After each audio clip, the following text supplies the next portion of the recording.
Meine sehr geehrten Damen und Herren, es ist mir im Namen der Humboldt-Universität als Präsidentin der Universität eine große Ehre, Sie heute Abend zu begrüßen.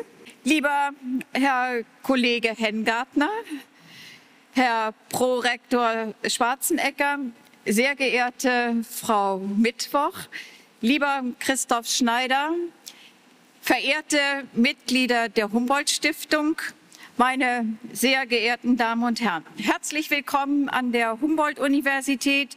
Ich freue mich sehr, dass der Saal auch zur heutigen Kosmos-Lesung wieder so toll gefüllt ist, dass Sie tatsächlich einfach so kontinuierlich kommen über diese Tage und das mit uns durchdenken, was wir im Rahmen der Kosmos-Lesung auch Ihnen zu bieten haben. Diese Vorlesungsreihe erfährt einen großen Zuspruch und das zeigt auch, wie hoch das Interesse an aktueller Forschung ist. Im Zentrum des heutigen Vortrages von Frau Mittwoch am Donnerstag vorgetragen. Also im Mittelpunkt dessen stehen die rechtlichen Rahmenbedingungen bei der Entwicklung einer nachhaltigen Gesellschaft.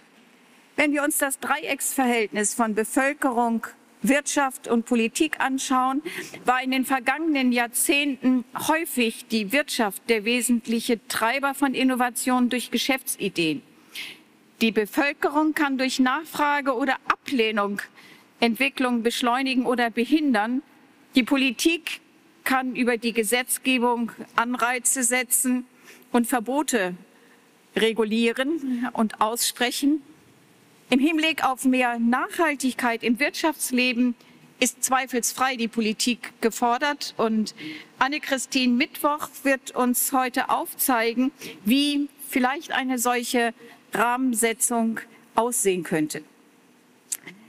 Der große Zuspruch und die Resonanz der Kosmos-Veranstaltungsreihe zeigt auch, dass die Idee einer Neuauflage, einer Neuinterpretation dessen, was Alexander von Humboldt in seinen berühmten Vorlesungen vermittelt hat, an ein großes Publikum richtig und gut war. Und für diese Idee und den Einsatz bei der Umsetzung möchte ich Ihnen, lieber Herr Schneider, noch einmal ganz herzlich danken und zugleich das Podium an Sie weitergeben und Ihnen einfach den Platz räumen.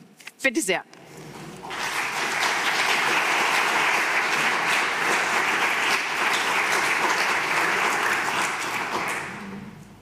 Magnifizenzen, Respektabilitäten, ladies and gentlemen, dear colleagues, I am switching to English immediately because tonight's Cosmos lecture is also part of the Cosmos conference that we are having at the moment at Humboldt University. Has started last night and will go until tomorrow evening, where we then end with a great public debate.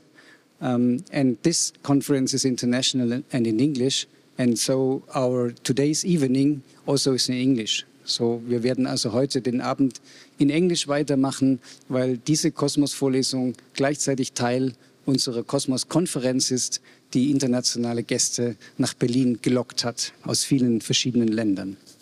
Ladies and gentlemen, those who have followed the Cosmos lectures over the last month, I think today is the 7th or the 8th in the series, they know that when I'm starting my moderation and I introduce the speaker of the evening, that usually I have a quote of Alexander von Humboldt to share with you, both in German and English.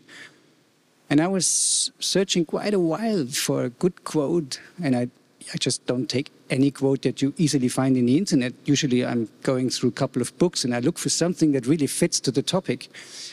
And then sometime this afternoon I gave up.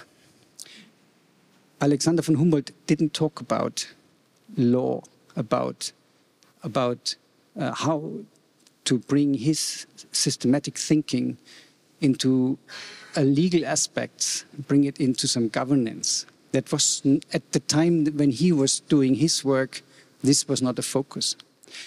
So it's really great that with Anne-Christine Mittwoch we have a speaker tonight who is taking it beyond. Because this was actually the idea of the Cosmos lecture. We were saying, okay, let's relate to Alexander von Humboldt, but then let's have a look forward. What's on stage now? What are the things that we have to discuss to make the sustainability transformation happen now in the 21st century? And if it's not about sustainability, because not all of our talks are on this issue, what are the research questions in specific fields that somehow relate to Alexander von Humboldt and then go forward into the 21st century? And in this respect, I think Anne-Christine Mittwoch's talk is really at the heart of Alexander von Humboldt's heritage, because she's taking the systematic view of the world that Alexander von Humboldt has somehow introduced and that we are today interpreting as sustainability sciences, and brings it into the sphere of law, of legal aspects. Okay, so we now know why she's here. And I would shortly introduce her. Anne-Christine Mittwoch studied law at the University in Passau in Bavaria. And she had special language training in English and Spanish, which made her an international scholar. She started her professional career with work in Munich and in Madrid. And then from 2008 to 2013, she was a researcher at the chair of civil law, German, European and international private and commercial law at the Humboldt-Universität zu Berlin. In German language, Professur für bürgerliches Recht, deutsches, europäisches und internationales Privat- und Wirtschaftsrecht. And I think it's a great pleasure, Herr Grundmann, that we have you today in the audience. Thank you for joining us. And then 2013, she finished her PhD, became Doctor of Law at the Faculty of Law here at Humboldt-Universität zu Berlin with highest distinction, which is in Germany summa cum laude, and with her work on harmonization and European private law, method, implications and implementations. Anne-Christine Mittwoch then worked as a postdoc at the chair of civil law, international, commercial and corporate law at the University of Bremen, which is Lehrstuhl für bürgerliches Recht, internationales Handels- und Gesellschaftsrecht. This is really new for me to bring this law language into English. So I'm learning a lot here. Yeah. So and in 2014, she joined the Institute für Handels- und Wirtschaftsrecht, the Institute for Commercial and Economic Law at Philipps Universität in Marburg, where at the moment she's working as a postdoc a researcher at the level of a professor or associate professor. It's great that you've been joining us tonight. We are looking forward to your perspective on sustainability science, and you're really adding a new flavor to the whole discussion, and we really look forward to this. So Anne-Christine Mittwoch, the floor is yours.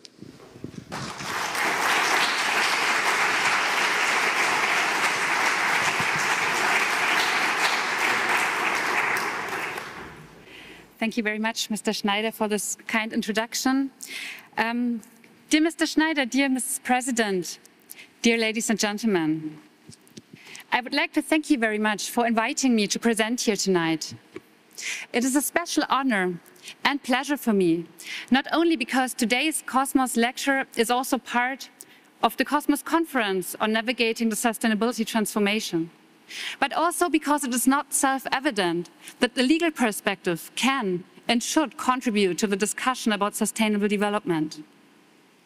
Almost further away seems the connection to Alexander von Humboldt, the natural scientist and geographer whose memory the Cosmos lectures are dedicated to. It was not Alexander, but his brother Wilhelm, who, apart from philosophy and history, devoted himself to law in his study. However, Alexander is today perceived as the more interesting, even dazzling figure. But what does jurisprudence have to do with all this? Why is it maybe attractive, but definitely necessary to have a connection between the natural sciences and the legal sciences in order to tackle the current problems of our time with regards to sustainability, climate change, and the planetary boundaries? We can start answering the question with a quote from Alexander von Humboldt himself that maybe describes his work and the foundations and premises of it as a whole. Everything is interaction. Alles ist in Wechselwirkung. Alexander von Humboldt writes into his travel diary in August 1803, while he is traveling the Valley of Mexico. And although he might not have thought particularly about law that day, he constantly teaches us that it is not the accumulation of knowledge that is necessary to tackle the problems of humanity, but thinking in context. And for today's topic, context and interactions, especially between the various disciplines, are pivotal. They are fundamental for sustainability, which, due to its ecological, economic, and social dimension, is interdisciplinary. Nevertheless, the contribution of the legal sciences seems comparatively small in that respect. Apart from environmental law, which is a subdiscipline of public law, and where contributions to the sustainability debate are rather frequent, we lack contributions, particularly in the field of business and finance. Business law or commercial law, corporate law, is a field of private law and thus deals with the relationships among individuals. That means either natural persons or corporations, rather than their relationship to the state, which is rather a subordinate one and therefore connected to public law. One of the main principles of private law is the principle of private autonomy, meaning that individuals are free to negotiate contracts with each other and to conclude contracts without any state intervention being required. This makes it particularly difficult to impose duties on market participants with regards to the concept of sustainability when we use the instrument of private law. It is also argued that it is not the task of legal scholars to make political decisions. And when we explore how the law can be used in order to foster corporate sustainable behavior and discipline unsustainable corporate behavior, we act partly politically, because the premise of our work is the assumption that the transformation to sustainable business and finance is needed in order to succeed with our transformation to sustainable society. And this is precisely the challenge that we want to face this evening.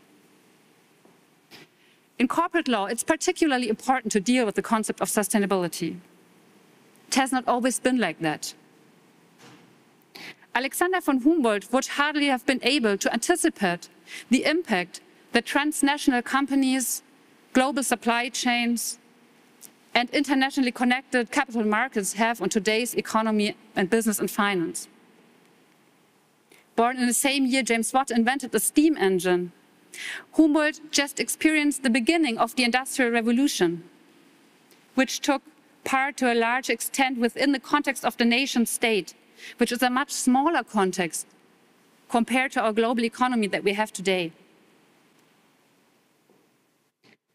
Environmental protection or social security for the workforce did not play a significant role in that time. Technical progress was the main driving force behind the Industrial Revolution and the economic development at that time. And it has to be stressed that Humboldt believed in progress throughout his life.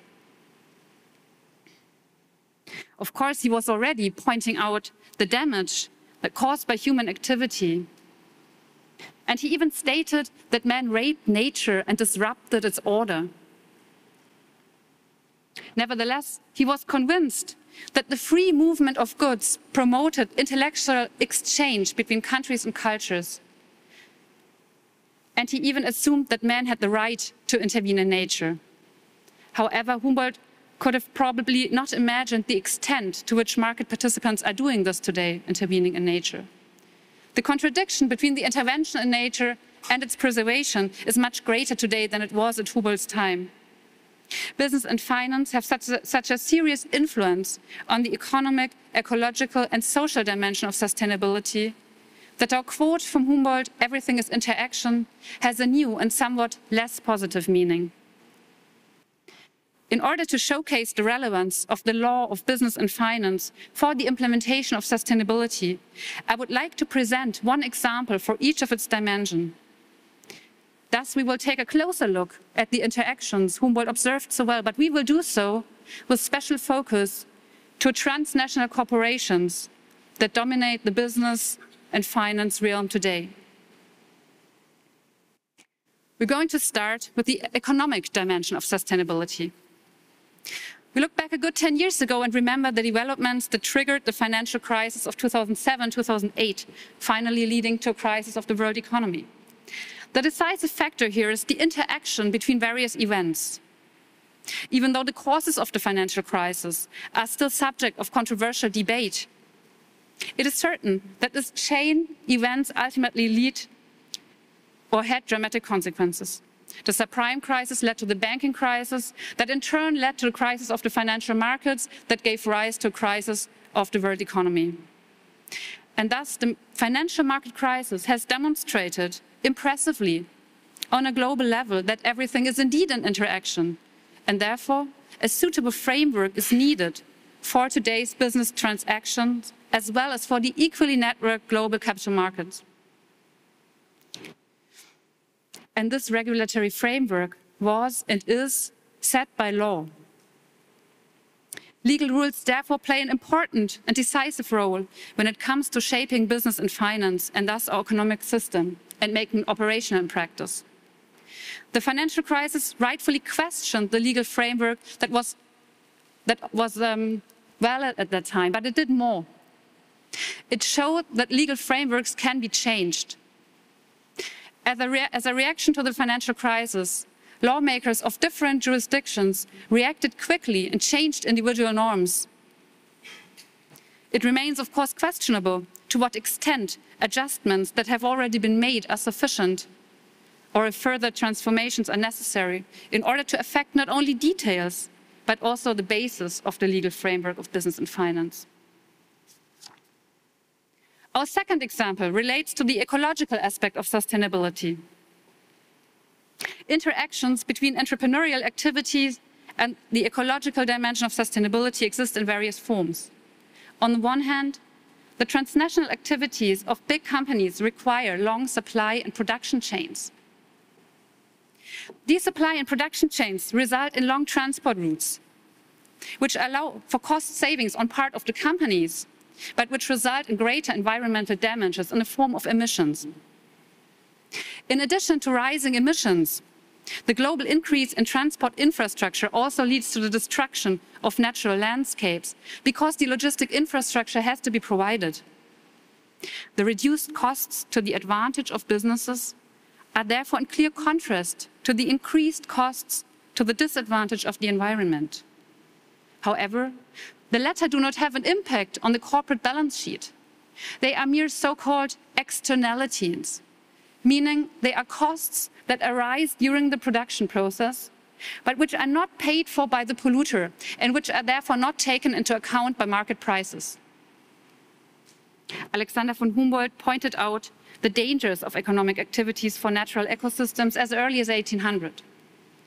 During his travels through Venezuela, he described the massive impact of the colonial plantation economy on local ecosystems. Specifically, he observed how the clearing of a large forested area around Lake Valencia led to a severe drop of the water levels of the lake. Consequently, the frequency of the floods around the lake in the deforested area grew and grew, and so the impact of the agriculture, of the local economy, and of the society in the end was rather significant. Such causal chains are often complex and cannot always be easily anticipated. In some cases, economic activities by companies causes damage to such an extent that we speak of environmental disasters. Here we see a picture of the nuclear disaster that occurred with the explosion of the Japanese nuclear power plant Fukushima Daiichi in 2011. Problems for the law in the Fukushima case and related cases are in particularly those of causality and probability, especially with regards to health damage and the environment. In addition, the question arises, to what extent environmental damage can be monetized? What are the costs of a decimated or even extinct animal or plant species? And in addition, even if we have generally an unlimited liability of the operator, what is to be done in practice if the funds of the operator have been used up? The legal questions that arise in this respect are without a doubt complex. However, what if the law could not only contribute to the management of these tragedies in the aftermath, but also contribute to their prevention? Corporate law forms the framework of corporate behavior and thus has the potential to reduce the effects on the environment through corporate behavior on a daily basis. The possibilities in this respect have not yet been exhausted. And so the list of environmental catastrophes goes on. We remember, for example, the sinking of the Deepwater Horizon oil rig in 2010, causing a severe oil spill in the Gulf of Mexico, or dating further back the accident of Amoco Cadiz at the coast of Brittany in 1978. But the list goes on, and we all know that. Everything is interaction, Alexander von Humboldt observed, and so it is inevitable that economic activity and environmental damage finally leads to an impact on societies or our society as a whole. In particular, trans and multinational companies or groups have an increasing influence on a larger number of individuals, especially their employees, the workforce. Here we see one of the giant sweatshops that produce our fast fashion that we all tend to buy on a daily basis. Companies such as Amazon or Google are in a position to challenge legal, political, and social reaction, even at the international level, due to their economic power. The impact of corporate activity on society is reflected today, particularly in the discussion about the violation of human rights, especially with regards to the employees of the corporations, as well as competition agreements and cartels, or the misleading of consumers and investors. In the economic and legal discussion, we speak about the concept of corporate social responsibility, or CSR. But reality keeps showing us that the legal implementation of corporate social responsibility is still far from being sufficient. This photo shows the collapse of the Rana Plaza building in Bangladesh, mainly used for textile production in April 2013, with over 1,100 deaths and 2,500 injuries. Although cracks had been discovered the day before and the police had closed the building down, the factory operators forced around 3,000 textile workers to start their work and enter the building. Rana Plaza received international media attention, and it reminded the world how hazardous working conditions can be at the bottom of global supply chains. Among the retailers that sourced from Rana Plaza was Primark, an Irish fast fashion company. Prior to the accident, Primark had audited Rana Plaza twice, but the audit did not include a structural survey. This example highlights that if we leave the responsibility for global supply chains to private governance, and that means the companies that sit on the head of the supply chains, then we will have no legal enforcement, and the promotion of environmental or social concerns will be doubtful. The three examples of current tragedies and challenges for the global economy, environment, and society show clearly that legal rules are needed in order to create an appropriate framework for the global transition to sustainability. All dimensions of sustainability are connected to existing legal rules and standards, but they are obviously not enough to tackle our current problems. There are various reasons for this. One of the outstanding reasons is our advanced globalization. Law in the shape of legal rules is traditionally connected and created by the state.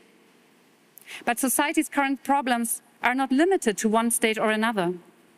Everything is an interaction. We realize now more than ever that this key message Alexander von Humboldt offers us applies to more than just ecosystems. It applies to our global economy, environment, and society. national legislators are severely overstrained with the monumental task of creating an appropriate framework in that respect. As German or French law is not applicable in China or Bangladesh, where the companies located at the bottom of the supply chains operate, severe governance gaps arise, especially if different companies from different jurisdictions interact with each other. And in that respect, we don't have just a problem with regards to regulation, but also to litigation. But how to incorporate sustainability into regulation? We realize that it is essential that our legal system acknowledges the interaction we've just discussed. The law can and has to be used as an instrument to foster sustainable corporate behavior and to discipline or even prevent corporate unsustainable behavior. In fact, this is not only possible, but we have already created legal obligations to act. In 2015, the member states of the United Nations committed themselves to reaching the 17th SDGs, Sustainable Development Goals. These goals and the Paris Agreement that was signed in the same year form the framework of the various regulation activities worldwide and within the EU. And from a legal perspective, these concretizations are quite fundamental, because lawyers have one core problem when it comes to sustainability. We don't know what it is. And we don't ask the question what it is with sufficient clarity. However, lawyers and legal scholars work with definitions on a daily basis, because their work is to try to find out if a real-life situation is in accordance or is not in accordance with a legal rule, and therefore with a definition within the legal rule. If the understanding of sustainability is crucial for law, the question for corporate law is, what do we want from the companies? What concrete corporate behavior is desired to foster sustainability? I think you all agree that this question can hardly be answered uniformly. It seems easier to us, especially after having discussed the three examples, to define what corporate behavior we want to prevent or even penalize. It is not so easy to define what sustainable corporate behavior should look like in concrete terms. But definitions and concrete definitions are needed in order to assess if an act or omission is lawful. Not only judges need to know about that, but also corporate actors like managers and corporate executives. They need clear guidelines for how to act within their everyday business. The concept of sustainability does not seem to offer this clarity at the first glance. And thus it is viewed very critically by lawyers and legal scholars. It is viewed as too vague, too open, and lacking operability to be included into legal provisions and provide clear guidelines for the addressees. I would like to illustrate this by using one example of the German law, Section 87, German Stock Corporation Act, German Aktiengesetz, which deals with the remuneration of managers. So we're talking about the salary of managers, which is quite, I think, vivid in the political decision after the financial crisis. In the first paragraph, we have a provision which is a general provision in regards to the salary. Interesting for us today is the second sentence that says, the remuneration system of listed companies shall be aimed at the company's sustainable development. Reading the provision, one should expect, at least to some extent, a vivid discussion about the term sustainability and about the meaning and how to reach the company's sustainable development. However, this is actually not the case. Instead, the legal discussion on the meaning of the expression sustainable development of the company is dominated by the view that the concept of sustainability is to be equated with the concept of long-termism. Thus, we only understand sustainability in a temporal sense. The terminology of the International Sustainability Strategy that was coined and developed by the United Nations is ignored. And so are the findings and the development of that definition by the legal sciences, which aren't taken into account either. The point here is not to reproduce this discussion in detail, and it is also not my point to advocate for a broader meaning of the term sustainability in that respect, which doesn't make sense.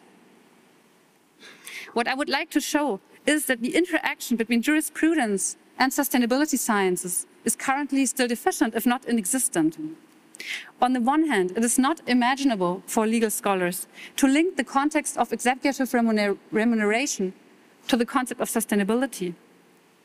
But on the other hand, the term sustainability has been used within that legal provision, and now it has to be interpreted and applied.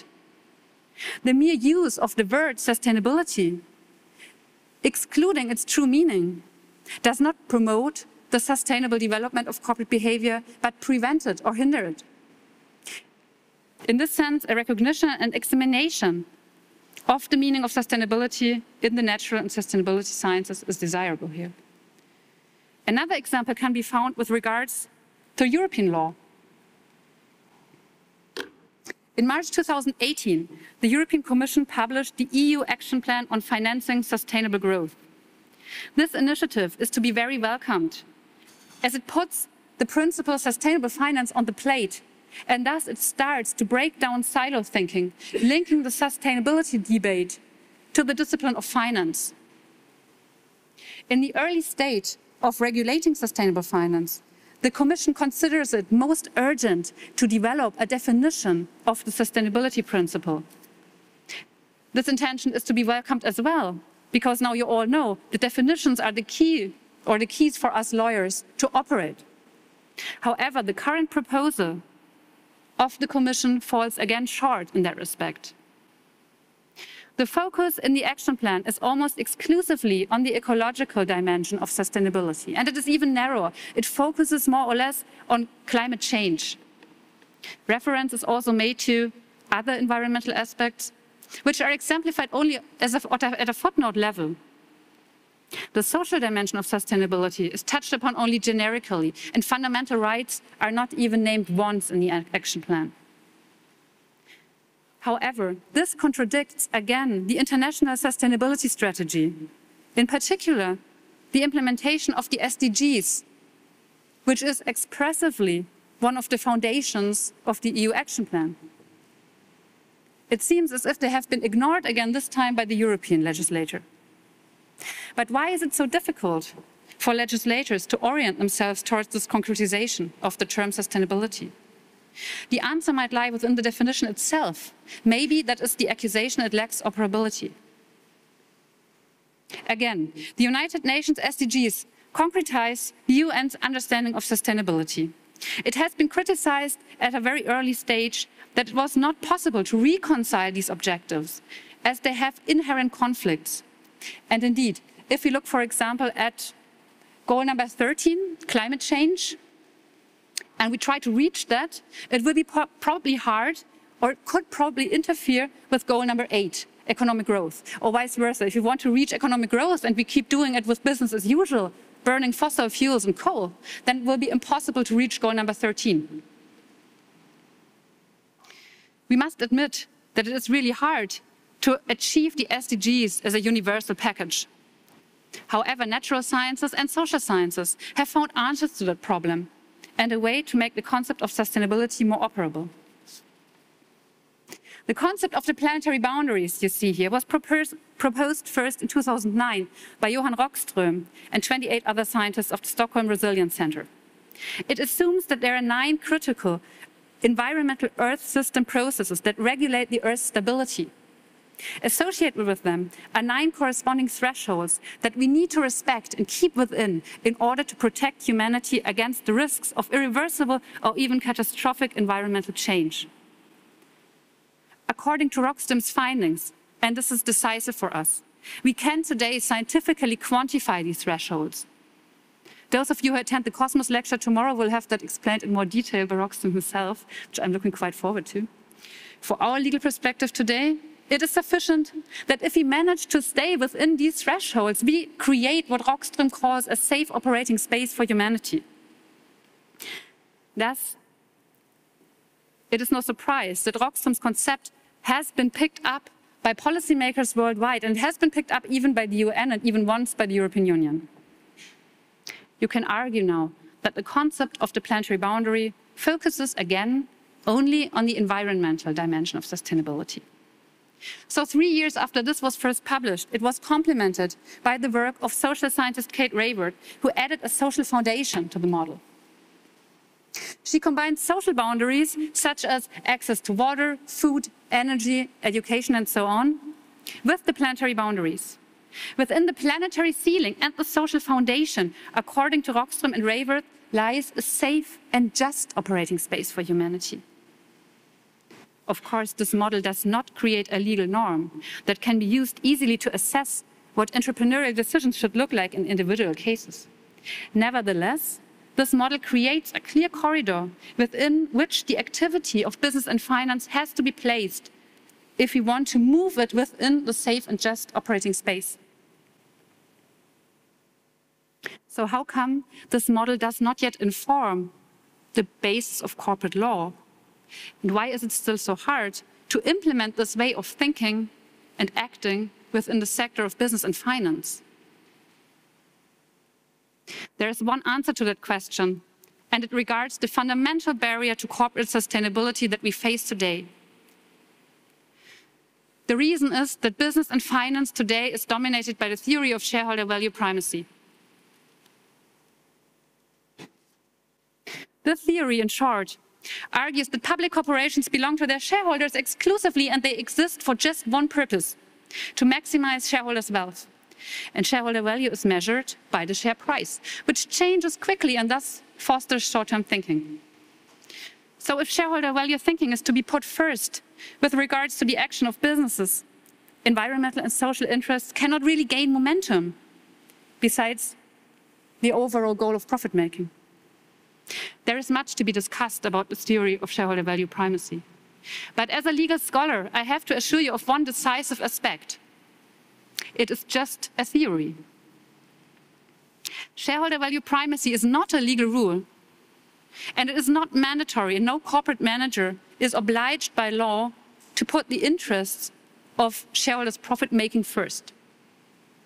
This has been shown by a large international study carried out by Beata Schafel from the University of Oslo, who examined and compared the jurisdictions of EU member states, European company law, but also US company law and different jurisdictions in addition to that.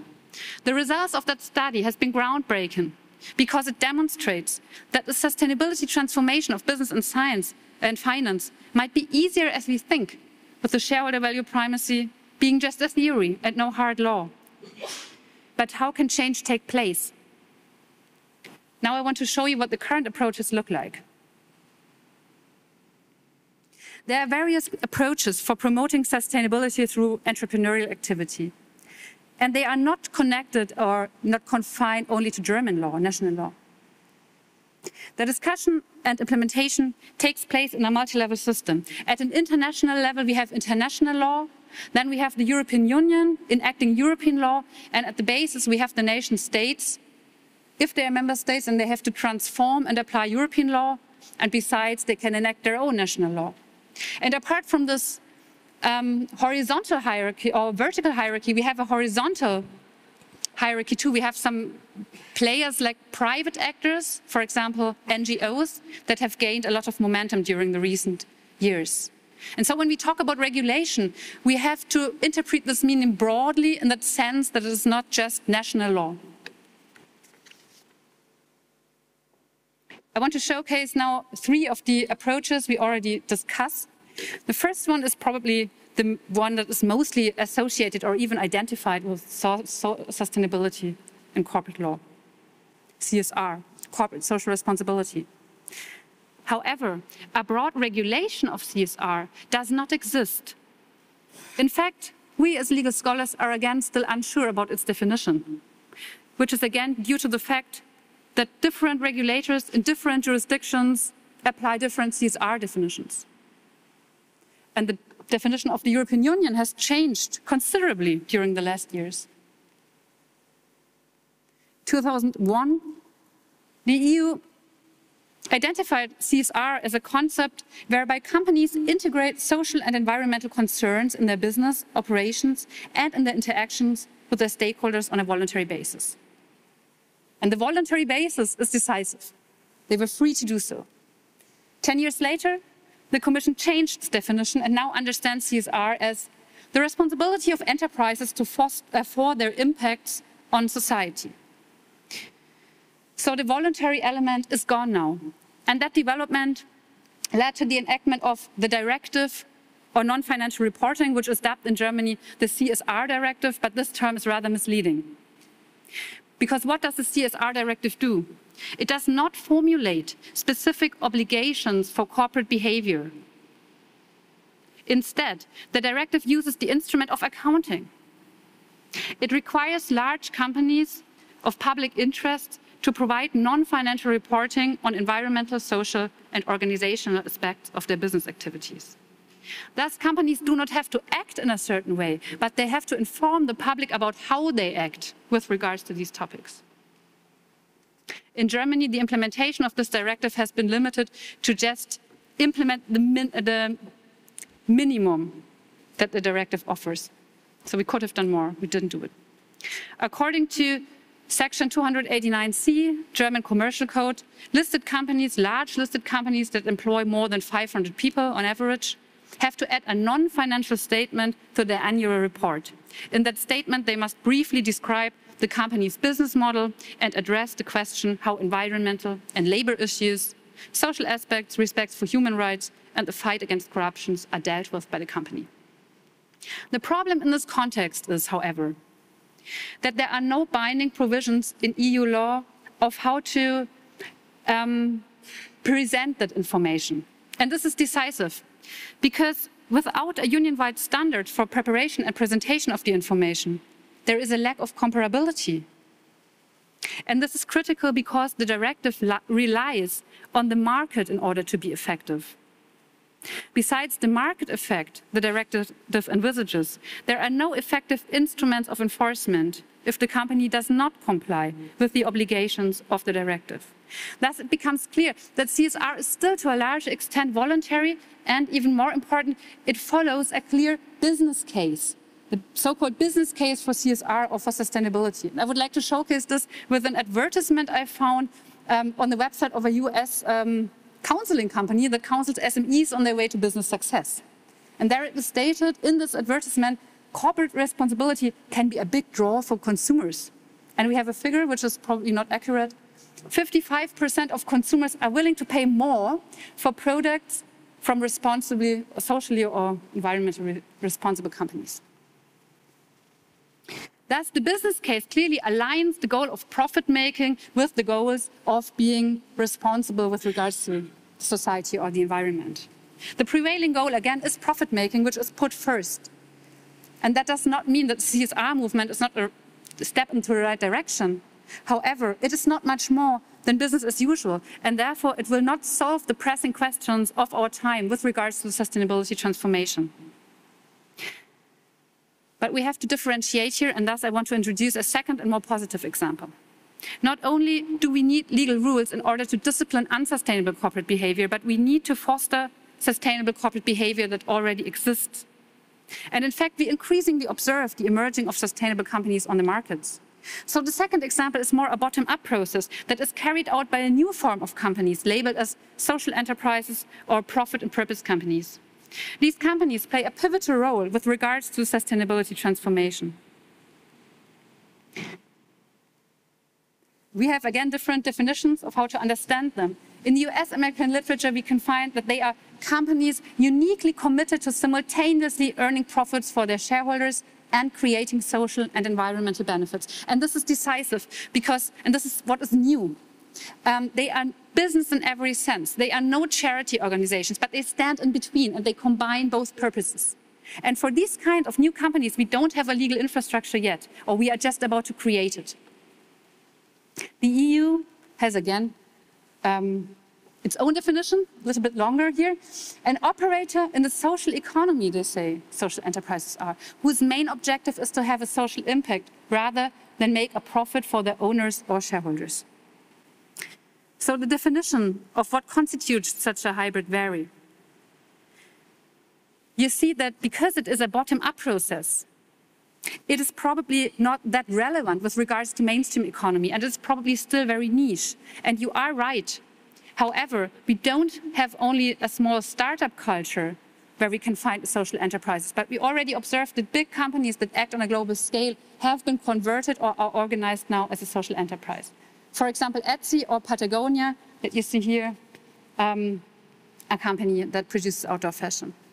But of course, as we are in Berlin today, where we have such a big startup culture, we have to stress that they are very active in this respect either. And in Germany, we have, for example, Einhorn GmbH, which is well now known in this country, which was very successful during the last year and which is also organized as a social enterprise.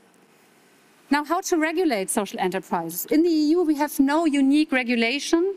The EU has published a strategy on how to regulate social enterprises, but at the moment we are still on the discussion level. And we have different action in different member states. Italy, for example, has introduced a unique legal form for these companies, the Società Benefit, which is oriented very much towards the American model of the benefit corporation, which is again a unique legal form. The EU Commission doesn't really favorize or isn't really convinced of this method of using a legal form. It relies more on the concept of certification, meaning that we're granting social enterprises or sustainable companies a certificate to make them more visible on the market. However, we don't have a unique certification on an EU level already. What we have is different certifications in different member states. In Germany, we have the FINEO Wirkt label, which doesn't play the bigger role here because it is only available for charity sector. In the UK, we have two competing markets, Social Enterprise Mark and Badge. In France, we have the Agrément Entreprise Solidaire d'Utilité Sociale, and we have the Certified B Corporation, which is an American label, but is also available within the European Union. So there's no doubt that the movement of social enterprise is interesting and promising. However, it has to be emphasized that social enterprises are at the moment not obliged to act sustainably. So at the time that we formulate a definition and a legal infrastructure, it has to be kept in mind that we have to apply again the holistic structure of sustainability, not only the social dimension. And with today's last example, we want to come back to the financial sector. Finance shapes the environmental and social performance of the economy to a large extent. On the one hand, it does so by funding companies of the real economy, of the productive economy. But on the other hand, it does so by gathering significant corporate actors in their own rights, like pension funds, insurance companies, and of course banks. Thus, it is safe to say that the financial sector today not only serves the real economy, but it has become an important part of it, and sometimes it even dominates it. And structural features of the financial system suggest that there are indeed major factors behind corporate unsustainability, as they tend to focus on short-term profits and not necessarily on long-term sustainability considerations, such as climate change. However, we have to take into account here that we, again, have already visible positive impacts. Like the founders of social enterprises, not all investors are disinterested in the concerns raised by the sustainability discussions. A growing number of green investors are looking to increase their climate-related investments, or they look for socially responsible or ethical investments, impact investment. We have different concepts at the moment. And again, as far as the definition is concerned, as a legal scholar, I'm bombarding you with definitions tonight. We, at the moment, describe sustainable finance as investing through responsible and sustainable or effect-orientated investments with the intention of achieving not only financial returns, but also positive social or environmental impacts through the investment. The EU Action Plan on Financing Sustainable Growth intends to pick up on this movement and to change the problem that we have still with our definitions that vary and the different concepts. The main goals of the action plan are: the EU wants to reorient capital flows towards sustainable investments in order to achieve sustainable growth, to manage financial risks stemming from environmental and social problems, and foster transparency and long-termism in economic activity. We have already discussed one point of criticism here. We have seen that the focus of the action plan is too narrow regarding the definition of sustainability, which is rather defined as ecological sustainability. We also recognize from the first goal of the action plan, and even already from its title, that even if sustainability is important, economic growth is still the main goal of the Commission. And this is partly problematic. An understanding of sustainability that is subordinate to the concept of economic growth is not exactly in line with the UN definition of sustainability. It is again in line with the so-called business case of sustainability. Because the growth paradigm of the economy is not touched upon, the corporate law-related shareholder value theory is not touched upon either. Instead, by pursuing the business case for sustainability, the Commission aligns the goals of sustainable performance and financial performance of a company. This does not really lead to a transformation, as the question of acting sustainably is still subordinate to the question of making profit. Correspondingly, the instruments of the action plan are mostly information duties and nudging, no enforcement rights. However, it is still a plan, and the initiative itself is necessary and to be welcomed. So there will and there have to be discussions about how we want to shape the system of business and finance within Europe. And for this discussion, it is pivotal that we act interdisciplinary. As everything is interaction, we too have to interact in order to think out of the boxes of our own disciplines and to find solutions that are effective on our way towards a sustainable business and finance within the planetary boundaries. In the end, we've come to see that the legal approaches with regards to sustainability are in fact very young. Most of them are just discussions at the moment, and the legal implementation of their results is complex. We have seen that the shareholder value principle that continues to dominate business and finance is currently being questioned more than ever, and other stakeholders' interests like the workforce, like the environment, and so on, are taken into account. The EU has introduced discussions and partly already measures with regards to corporate sustainability to the regulation of social enterprises and sustainable finance. And in that respect, more regulation will and has to follow. We have seen that business law, or more specifically company law, is particularly suitable for the task of fostering sustainability in business and finance, because it addresses the company as the main actor of transnational and global markets. In addition, company law shapes the internal structure of businesses, its internal and external governance, and thus it shapes our understanding of the nature of the company itself and its relation to society. Maybe it takes more courage. Maybe it takes more courage, like Alexander von Humboldt had it, to trust that corporate law works without the shareholder value primacy as its dominant paradigm, especially since it is only a theory and not legally binding. I would like to conclude now with a question to Humboldt that you are very welcome to discuss with me afterwards. Alexander von Humboldt, you believe in progress and you support the free movement of goods because it promotes intellectual exchange between people of different countries and cultures. To this end, you also support people's right to intervene in nature. Against the background of your central assumption that everything is interaction, what are your suggestions for the right balance between intervention and preservation? What role does the instrument of legal regulation play in that respect? And what should our next steps be when we try to implement legal rules that shape the behavior of corporations and their relationship to society and the environment? Thank you.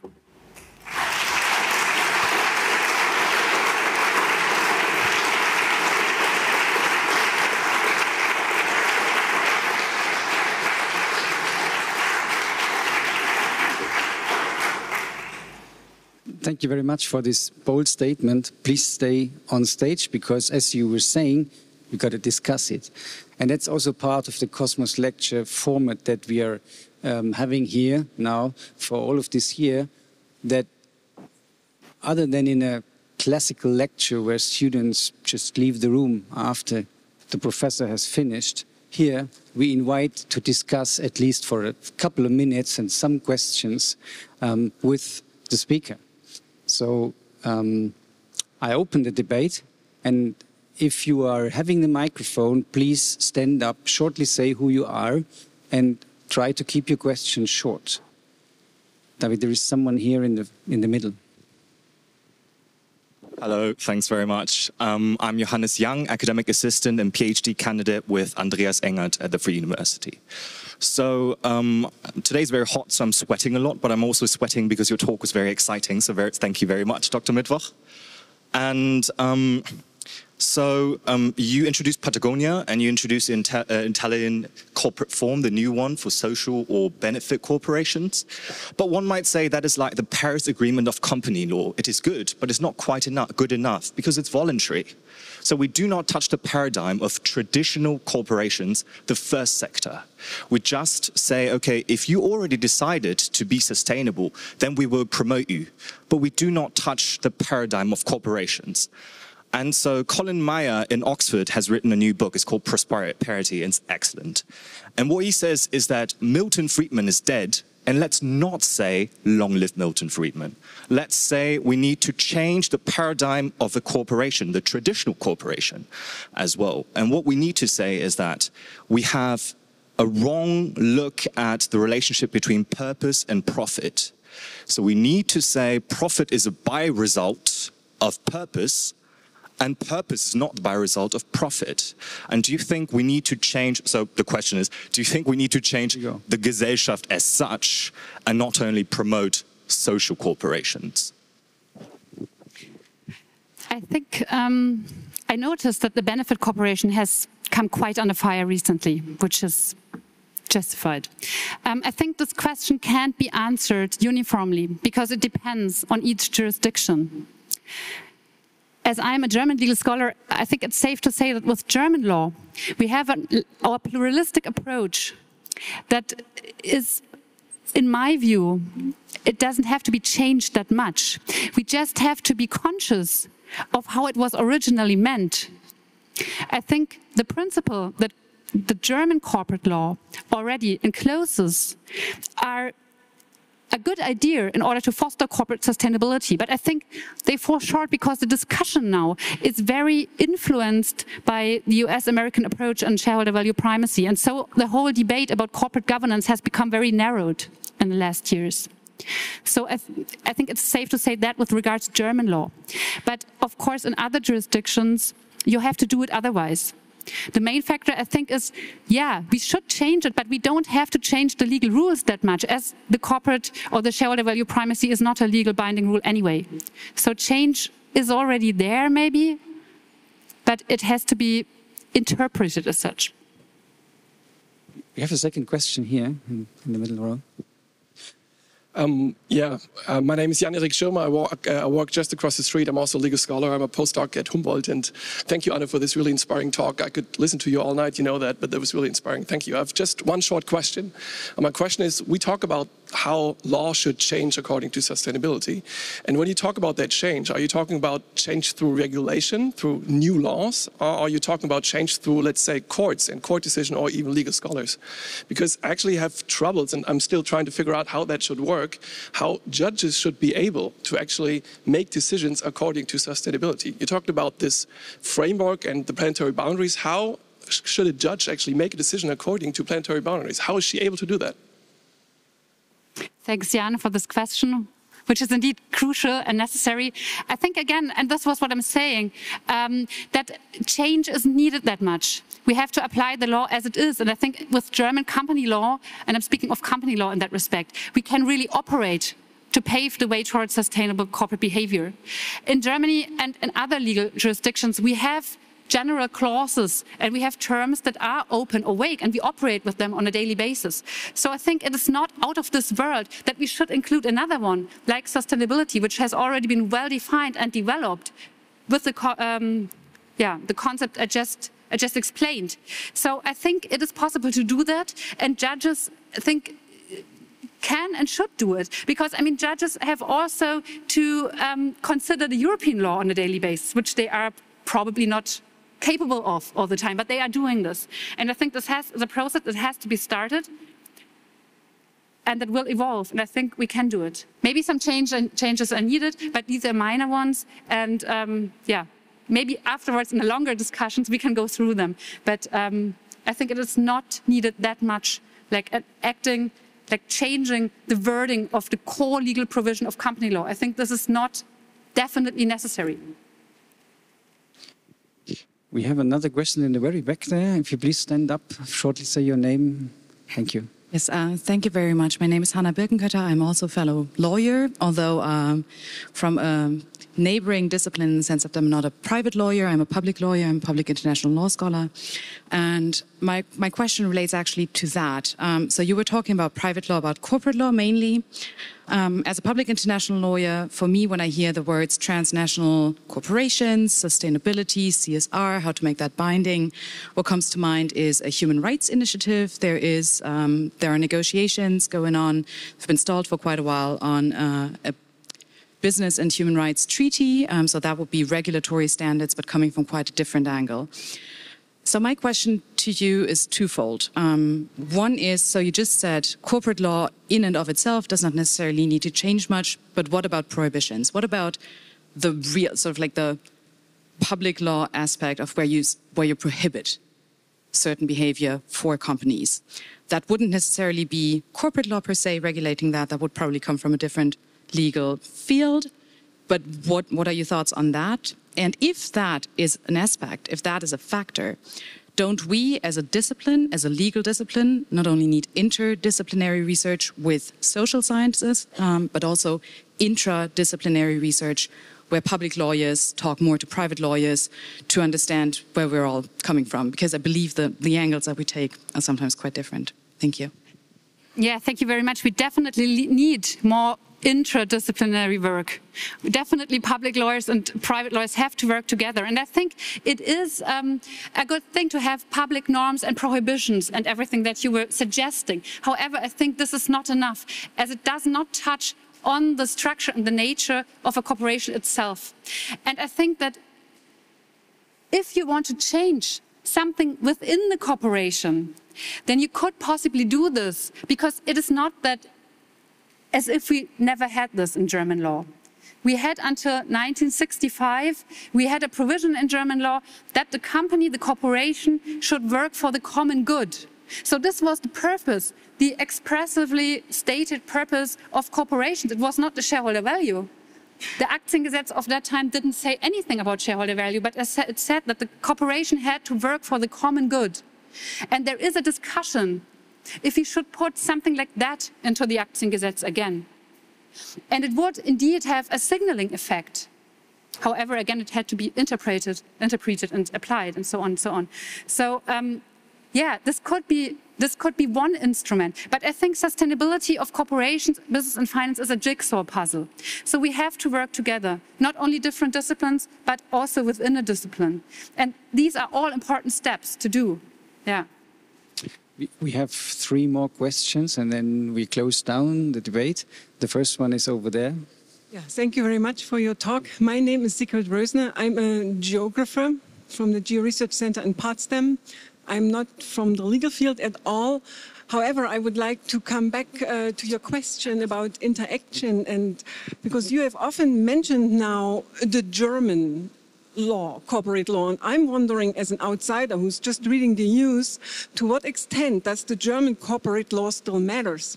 Because what we observe is a huge globalization, which has, of course, the most severe effect, as you have shown very impressively in your talk, in places which are not so economically developed, which are dependent and vulnerable. And I'm wondering to what extent, actually, this can be tackled predominantly from a legal perspective, because that's also what I'm observing in our society, that a lot of critical points where ethic is requested also on, oh, let's move it to the legal people, let them decide. Yeah. And I find that a little bit, I don't want to say frightening, but I'm wondering at this point, so how do we get back to this, what you described from the corporate law from 1965? Do you see chances, or is the train already gone? Yeah, thanks for the question. I mean, it's not that obvious for me coming from a legal perspective, but it has to be said that, as I already tried to explain, even though our problems happen on a global scale, we are, as legal scholars, still tied a lot to this nation state, to the national legislatures. So we have to deal with German law. We cannot just ignore it. Although the problems, of course, are further beyond They happen beyond nation states. But if we go a step further, it is safe to say that it is, when I talk about German law, it is not just German law, but it is, with regards to corporate law in that respect, the pluralistic system. So we can group different jurisdictions all over the world together. And we can say that the Anglo-American system follows the shareholder value primacy more than the pluralistic German system, which is more in accordance with systems in company law of the Nordic states or the Netherlands. So maybe German law is not really leading in the field of paving the way to corporate sustainability. But the pluralistic system we or the Netherlands or the Nordic states have is indeed an alternative to the shareholder value oriented systems. So we have to talk about it, indeed. Maybe not under the German way, but with the pluralistic aspect. Now we have Thorsten Meyreis here with the next question, and it's the second last question. Yeah. Thorsten Meyreis, theological ethicist. Thank you for your talk. As an ethicist, I really, really liked it. The question arose for me that in international law, as a dilettante, as far as I know, the principle of sustainability doesn't even count as a legal principle. It's rather obiter dictum than ratio decidendi. And there are attempts to make it that by Bosselmann or Capra and Mattei and so on. But those are seen by the legal scholars as well, beautiful but dreamers. So my question is, what you suggest, how far is that what you wish, and how far is it what the courts will do in fact? Thank you. Yeah, beautiful but dreamers.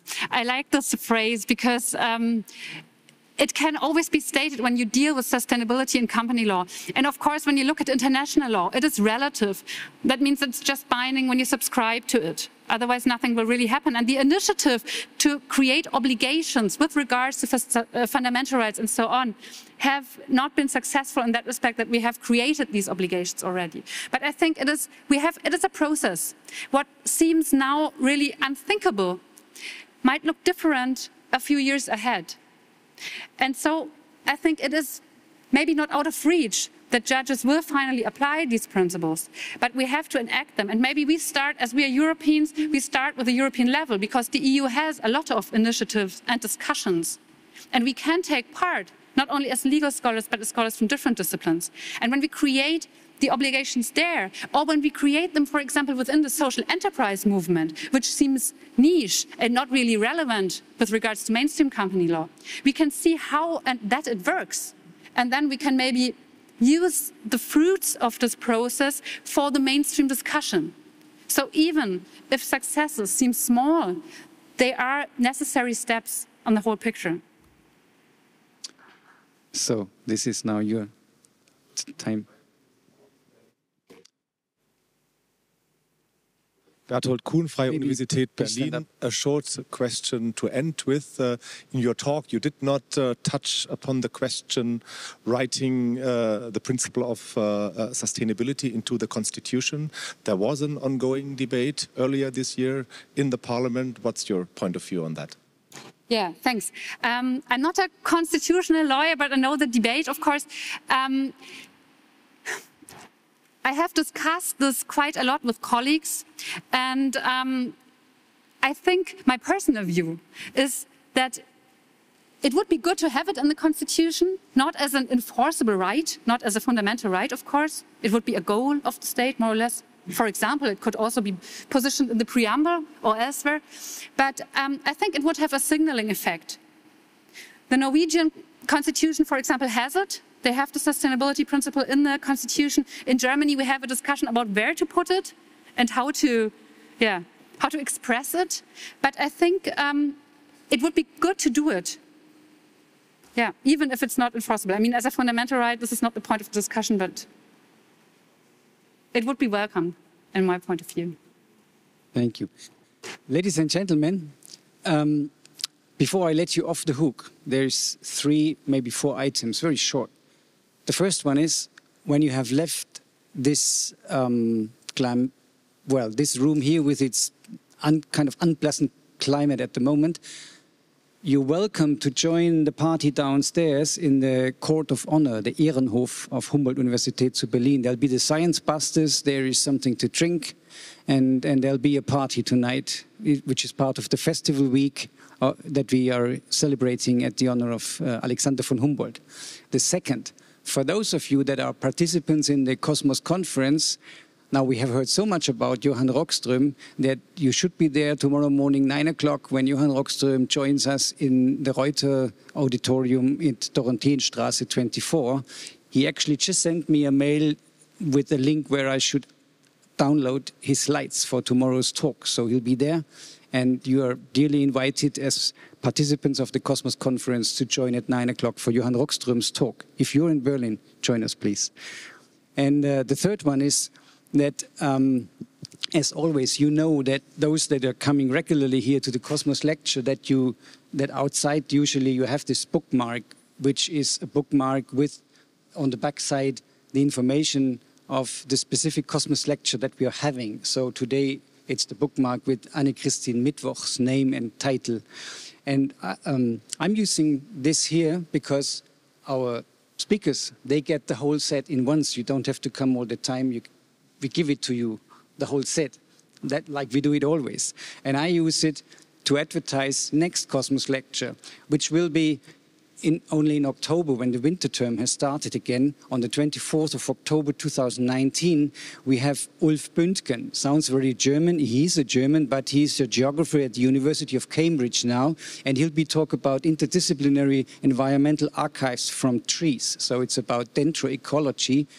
It will be in German language, interdisziplinäre Umweltarchive aus Bäumen, something that relates quite clearly to Alexander von Humboldt in terms of his work into biogeography.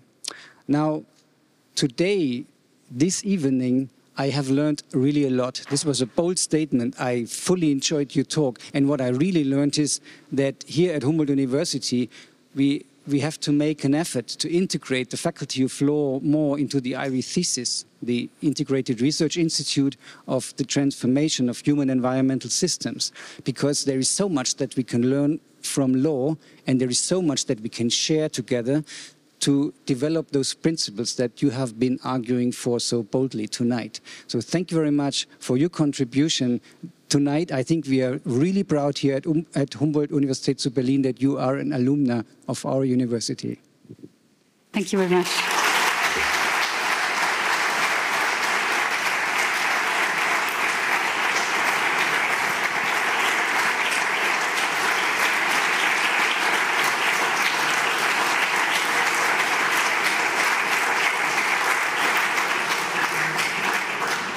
Like always, we are offering a T-shirt, which I will not pull out of the sack, and we are offering a coffee cup. And you know, Alexander von Humboldt, when he had his coffee, what he was saying usually, what coffee is, it's condensed sunlight. So enjoy your coffee with a cup of Humboldt University with drawings from Alexander von Humboldt. And everybody enjoy the evening, have a great time downstairs at the festival, and thank you for being here. Good night.